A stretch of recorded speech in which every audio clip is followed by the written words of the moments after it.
took a bad fall about 8 weeks ago, and Mm. that's when a long story short, I tripped going forward, backwards, going down a set of wooden stairs, and landed Oh, real hard on my back. So yeah, that kind of was the beginning of the end, I guess, if you will. don't say that. I'm sorry that happened. But so 8 weeks ago, your legs went out from under you on the stairs. So you had the impact on the stairs, and then you probably slid down a little bit. Was that the beginning of the back problem as well, or were there back problems before that? I've had back problems for years and years. Just I'm Okay. big, I'm tall, I'm heavy, I'm too fat, too heavy, about 240 pounds today. Mm, I've lost 20 pounds in the last probably 4 months. mm. But Was in a travel trailer coming from the upper level down to the bottom level at night, half asleep, and I had socks on, and the stairs are wooden. And so I took a step, and they just flew out from underneath me. So I hit real hard on a 3 flight stair, and actually the Man. next day I didn't, other than the bruising from the left side where I landed. I didn't have any pain, but about 2 days later, my right leg was really, really hurting, and was numb. I couldn't walk up a flight of stairs. So that's what started this particular journey. Okay. So 8 weeks ago, and is there? It's hard to walk, and there's pain, but is there actual weakness in the right leg, or is Yes. it? And of the three joints of the leg, the ankle, the knee, and the hip, where is the weakness most? Is it more in the hip movement, or the knee movement, or the ankle? I wouldn't describe it as the joints. It's my thigh. I don't have any strength Hmm. in my thigh to push. Hmm. My calf cramps heavily, and really feels like my leg's in a vice at certain points of the game. Now, I will say I can take an 800 milligram ibuprofen, and it helps tremendously. Yeah. Uh, but I've always said all along, even before this fall, the pain's in my right hip, but it severely radiates down the whole right leg. My left leg, not so much, but the right leg's, as I'm constantly thinking about it all day. Can you stand on your right leg and lift your left leg off the ground, or would it not Yes. hold you? You Yeah, no, could. I can now. In fact, I feel that my leg is becoming stronger again now. As time goes Yeah. on, it seems like the severity of this situation is becoming a little less. Yeah. Are you limping, or are you? If someone looked at you walking, would they know there was something wrong, or is this more the way it feels? Depends on what part of the day is. I will say there for several weeks I walked with a severe limp. I couldn't Yeah. use my right leg properly. Yeah. I would say today I'm walking properly now. If I, after sitting, I sit a lot of the desk. I have a standing and sitting desk. I move both ways just to try to get some movement going on. But if I sit for a length of time, when I get up, it's a little tough to walk straight. But for the most part, I'm walking normally today. What kind of work do you do? I mean, I can tell y'all don't believe in pictures on the walls, so don't get me wrong about that. What do you do? I work for a big truck equipment company. Uh, We build truck equipment. I'm the manager here. I don't do any physical labor out in the shop, but I did that for many years in my upbringing. So, but mostly desk time, mostly computer time. But I'm up and down all day long. you went from using your body to using your brain in the same industry, but you're still putting in a long day, I imagine, Very and you're long up and days. down. Yeah. And what do you do for fun? I like to play golf. Love the outdoors. I'm a big fan of golf. I'm not a great golfer, but I love to play. Um, Yeah, those are not the same thing. yeah, exactly. Yeah. But yeah, I love the outdoors. A pretty active guy, really, up until Hmm. these last few weeks. I seriously thought about playing golf this week. I actually feel that I feel okay to do that, but I'm afraid to. So I kind of was kind of curious to see how this meeting would go as well. So Yeah, yeah. You got no business playing golf. We'll come back to that. that's kind of why I haven't played. Yeah. Yeah. You do need your body. You do need to be able to squat to golf and get on and off the course and be active in the cart and to have fun in life and what have you. And I guess what it comes down to, my question to you is, if you were to stay at this level of weakness for the rest of your life, would that be an impairment for you? Well, would that be a problem, or would it be Yes. a minor nuisance?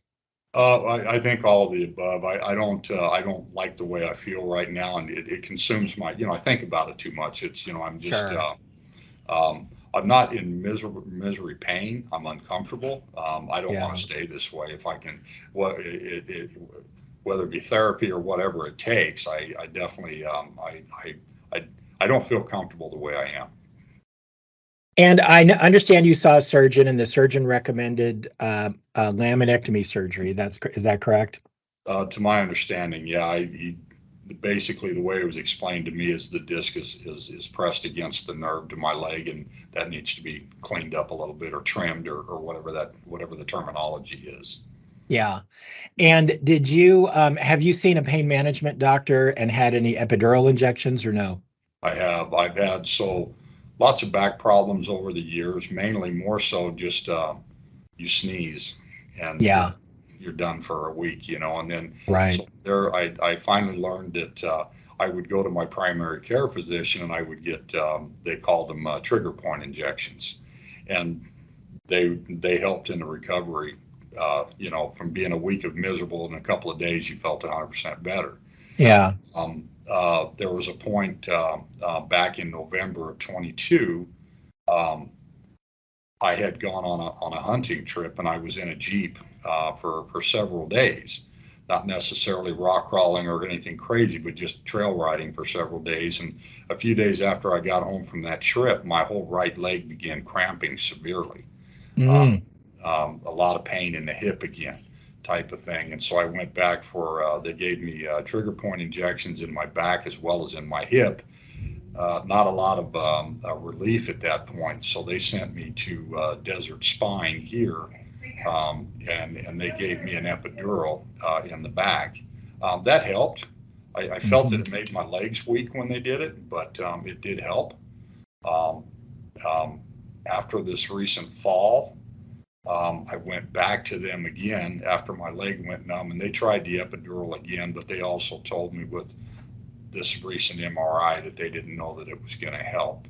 Uh, Yeah, it, it really didn't. They wanted to do it again. I elected not to just because it didn't seem to be helping. I don't yeah. mind epidurals; they're not that bad of an event. But um, yeah, so then they sent me to a surgeon, assuming they were affiliated with that surgeon. I went and saw him, and I even went back and saw his assistant and got just a better explanation of what they wanted to do. So at that point, they wanted me to do a pre-op exam. I go to see a heart specialist. I have AFib, and I haven't had Mm, my checkup in some time, so they postponed everything. And quite frankly, I'm glad they did. I'm feeling a little better. It gives me a little more time to get a second opinion. I just, not that I was against the other doctor in any way, just more so it's back surgery, and I, I'm just not overly comfortable with it. I guess I just want to understand everything about it. yeah, measure twice, cut once, right? I mean, there's no harm in getting all the information. Okay. Okay, that makes a lot of sense. Well, the proof of the pudding's in the eating, and next step is usually to take a look at the MRI. You ready to take a look? Yeah. All right, let me bring that thing up and we'll go from there.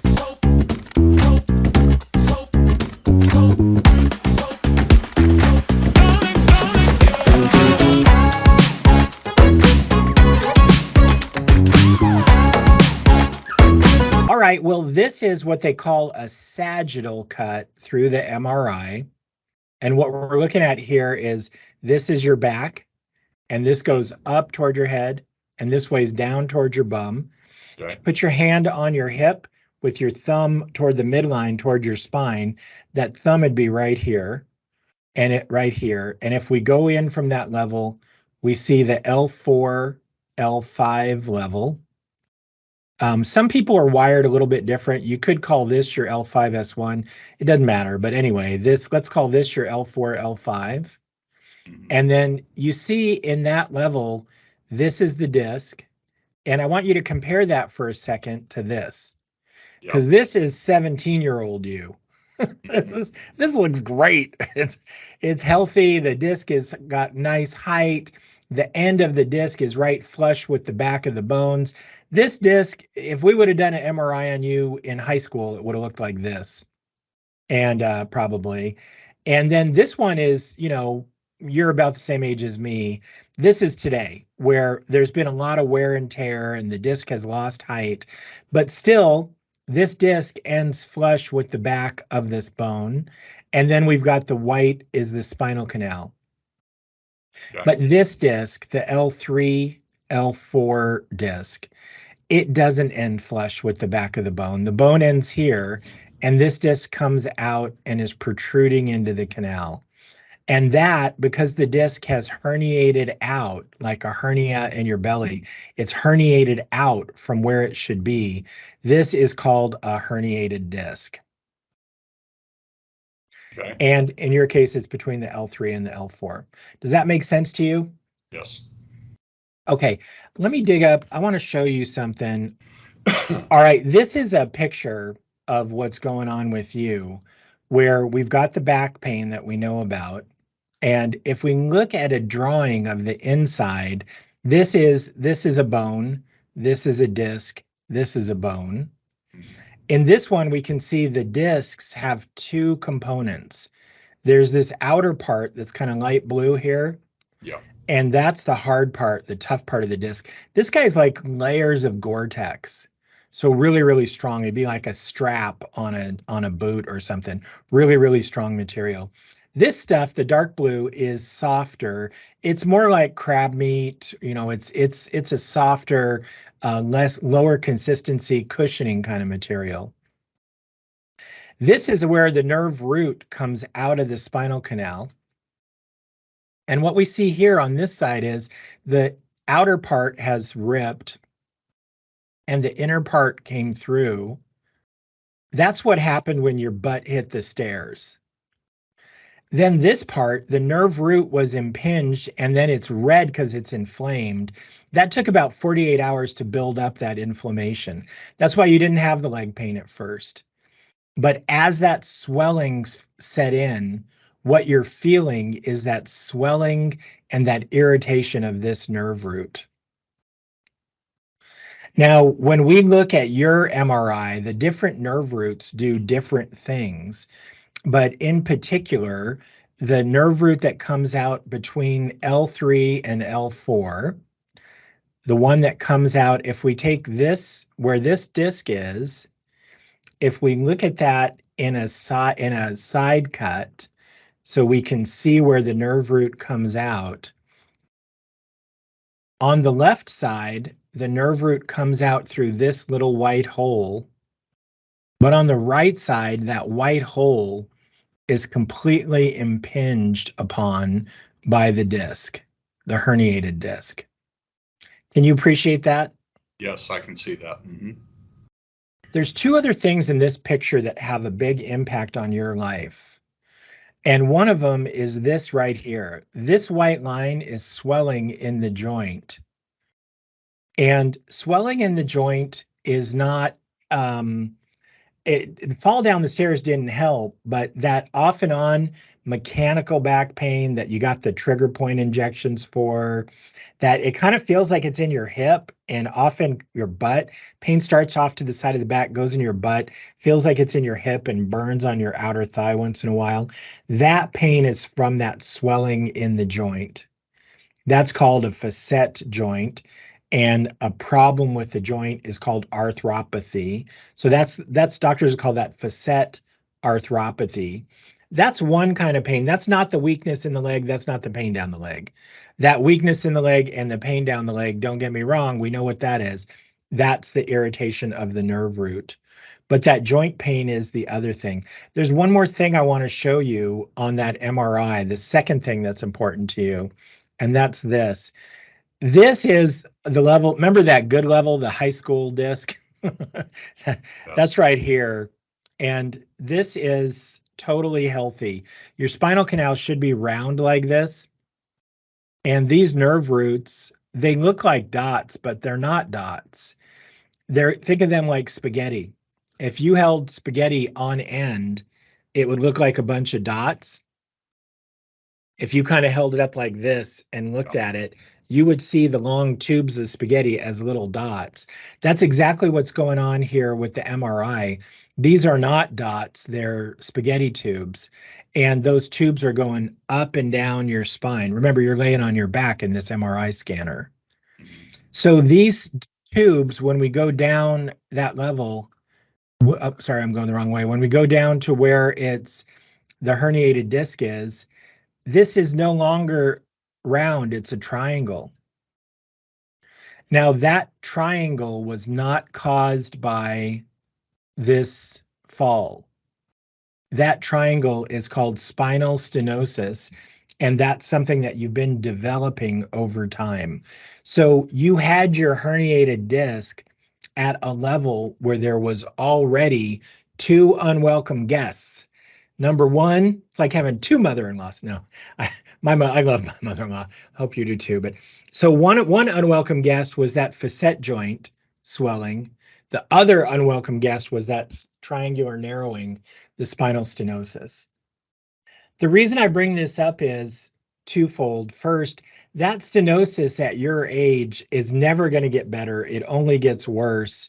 You're a relatively young guy. This is going to continue to progress so that at some time in your life, you're likely to need a laminectomy surgery to open that up.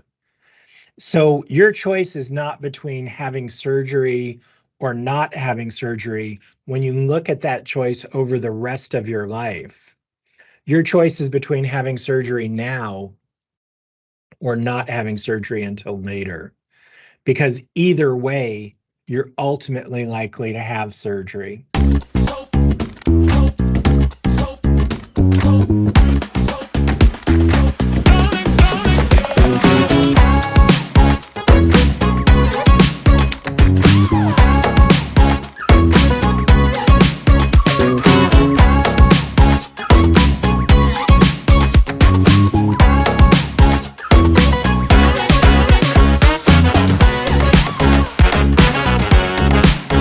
So let me put that in context. The second thing that's important is you don't want to go into this surgery if you do it just for pain, because that joint is going to be unaffected, is not going to be helped any by this surgery. So that joint pain could very well still be there. And that's a different issue that the pain doctor could take care of, likely with something called radiofrequency ablation, if it persists down the road. But as it is right now, it's important to realize you're going to need surgery at some point anyway. And the surgery is not likely to be the ultimate end of this for you. It's likely that you're still going to have some degree of a back problem afterward. Does that make sense? It does. Now that part wasn't explained to me before, and so so would surgery they kind of go in and do multiple things in this surgery? Is that what would happen? And it maybe so they're trying to affect, I guess, repair, affect, do whatever they can to the three items: the herniated disc, the spinal stenosis, and the joint issue. They cannot, yes and no. Now, they can't improve the joint issue by this kind of surgery, Okay. and you wouldn't qualify for surgery for that. So let's just write that one off. That's a separate issue. But the surgery could address the herniated disc. They could go in there, retract your nerve roots, take out all the parts of the disc that are protruding out. And then while they're there, in order to get in there, they have to open up the spinal canal. That part is called laminectomy. And so you're a good candidate, not only for what is often called microdiscectomy, that's the shaving off the disc, but a full-blown laminectomy, which is opening up the spinal canal. And what you want to do is, if you have this surgery, on the day of or before surgery, you want to say to that doctor, hey, I really like you, but I don't want to come back in 5 years.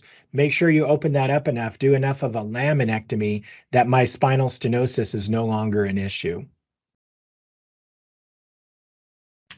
So surgery is involved. What is it? Is that so? What? How? I guess in bullet points, how does the surgery go on something like that? Is that they cut into the back, or what is it they do? Yeah, the mechanics of the surgery are straightforward. You're asleep because they're going to be within millimeters of your nerve roots. You cannot move. Nobody could be asked to be that still. So you're asleep, you're on your stomach. The surgeons today, you want one that does a minimally invasive approach. And that means in the old days, they would make an incision that was about this big, pull the muscles away, fillet it open, and go in there, drill off the bone, and take out the disc. No more. Now they make an incision that's about this big, less than an inch, about 3/4 to half an inch. They put in a tube, which is a tubular retractor, and they do the whole operation looking down a microscope, down through a microscope, through the tube. That tube is, there's different versions of it, like there's Huggies and Pampers and different kinds of diapers, different kinds of tubes, but the most common one is called Metrix, METRX from Medtronic. You want to look for a surgeon, make sure you get one that does a tubular laminectomy. You're asleep, they put in a needle, then they put in a slightly larger dilator. They dilate up until they get that whole tube in there. They look down the microscope, they drill off the bone, then they retract your nerves and take out the parts of the disc that are already where they don't belong and cannot. Your body's going to dissolve that eventually anyway. It already is starting to dissolve it, but they can just do that faster in one day by removing the herniated components. Then they irrigate it all out, clean it all up, remove that tube, and in your muscle comes right back where it belongs and it heals there. And that's the end of the operation. They put a few stitches underneath the skin and some glue usually to make it waterproof, and that's the end of it. About 45-minute operation. You should be fully, most people, not all people, but most people wake up with the pain, the radiating leg pain and the weakness pretty much resolved. Not everybody, but most people, and almost everybody within 3 weeks. And then what you don't want is to have, take a big swing with the golf club and have more soft stuff come right out. So you want that rip in the disc to heal up. That takes about 6 weeks. So you'd be restricted in your activity for 6 to 12 weeks. You're restricted anyway. You've got the rip there now. So the restriction in time is really not much of an impairment. And it's pretty hot golfing in the summer here anyway. So I actually do most of my golfing in the summertime because you can actually get on a golf course then. I'm That's yeah, that's I've been the same in my life. I don't golf anymore, but yeah, it's cheaper too. It's much yeah, better in every way. You can get on and you can afford it. yeah. But not this summer for you because you're going to have 6 to 12 weeks of restricted activity. But once you're done with that, once that heals up, you're going to be as good as new. And I, to me, um, there's kind of we talk about the decision matrix for deciding if you want to do this.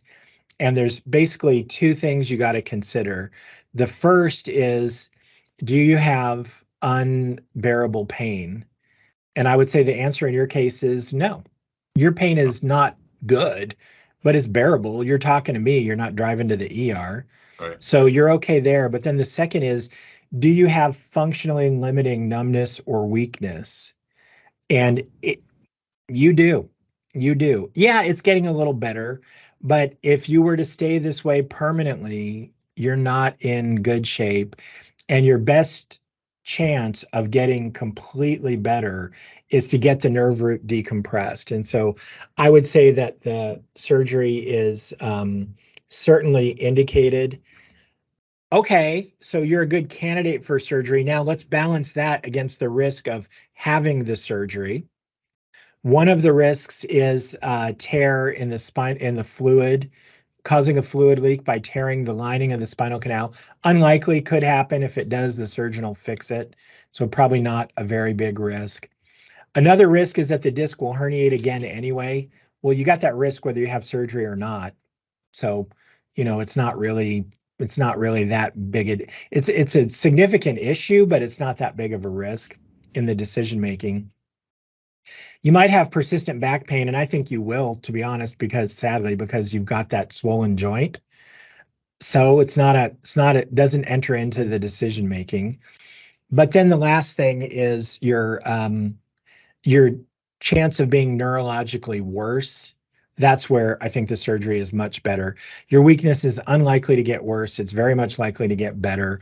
And so that's overwhelmingly in favor of having the surgery for you. So you're around 12 weeks to do. As I mentioned, I love the outdoors, and I have a hunting trip scheduled for the last 2 weeks of September. Yeah, Um, it should be okay. so it's What are you guys not, hunting? well, I have an archery elk tag. Um, Well, and it's fine as long as you don't get anything. Well, exactly. Don't have to haul it out. But if I have to haul it out, I'll call in the troops to come help me. But I mean, that's exactly the way to do that. Have a and backup plan. I I, think I the don't hunting ex would, I don't yeah. expect to have to go out and do anything ridiculous. More so just to go. It's not easy to draw an elk tag in Arizona, No. but I have my daughter actually wants to come with me, and Oh, she's in college up in Flagstaff, and I'm hunting near that area anyway. So I uh, I think the fact that you got to do it either now or later. I guess I'd rather do it now as I'm younger, not later when I'm older. I'll be 62 in July, so um, I don't know. yeah, no, I couldn't agree with you more. It's better to, you're never going to be healthier. You're never going to be younger. You're never going to be better looking than you are now. And you've got a little AFib, but that's something that can be managed easily perioperatively. They just need to take you off any blood. You should be on an aspirin or something now. They'll take you off that and get the surgery done, then put you back on. That's common and can easily be managed. And I would say for sure, if you know, if I, from your point of view, I think given the size of the disc and the motor weakness and the lifestyle that you lead, sooner is better than later in terms of your life. It's also sooner is better than later in terms of that hunting trip. So you want to get this thing done as quickly as you can, conveniently, safely get in there and get it done, and then get off to the healing part. Okay. Yeah, I'm scheduled for a stress test this next Tuesday, and Hmm. it's supposed to be the consult's supposed to be the same day. So I'm not really expecting any trouble there. So that's at that point, then I can take the next step, I guess. Yeah, yeah. Just check on your surgeon, make sure they're a minimally invasive surgeon. And as long as you're satisfied with that, then, and if you have any question about it, call your pain doctor who referred you and ask them, hey, is this the least invasive person? Because that's what I'm looking for. And so do your homework. The most important thing you can do to assure a good outcome is make sure you get the best possible surgeon. So make Yeah. sure that goes well for you. But it Okay. should. And then I think yours is a straightforward case. Okay. Um, Well, it was good talking to you. I've heard more now than I have during this whole journey, if you will. So, Yeah, well, it's good to meet you very much, and I wish you well. And I hope you make that trip with your daughter. That sounds wonderful. well, That, I plan on it. So that's kind of yeah, that's the plan. what a great event in life. Yeah. There's nothing like being a girl dad, is there? Oh, And being able to share something like that, boy, yeah, that's wonderful. yeah. She's a good hunting partner. She's a Yeah, joy. That's for sure. Yeah. yeah. All right. Well, let me know if things get haywire or you have any additional questions. Please feel free to call us back. But and once surgery is done, if it goes well or not well, it's going to go well. But let me know. Either way, I'd appreciate hearing. Okay. Sounds good. All right. Have a good one. Thank you. Appreciate it. Bye now. Bye.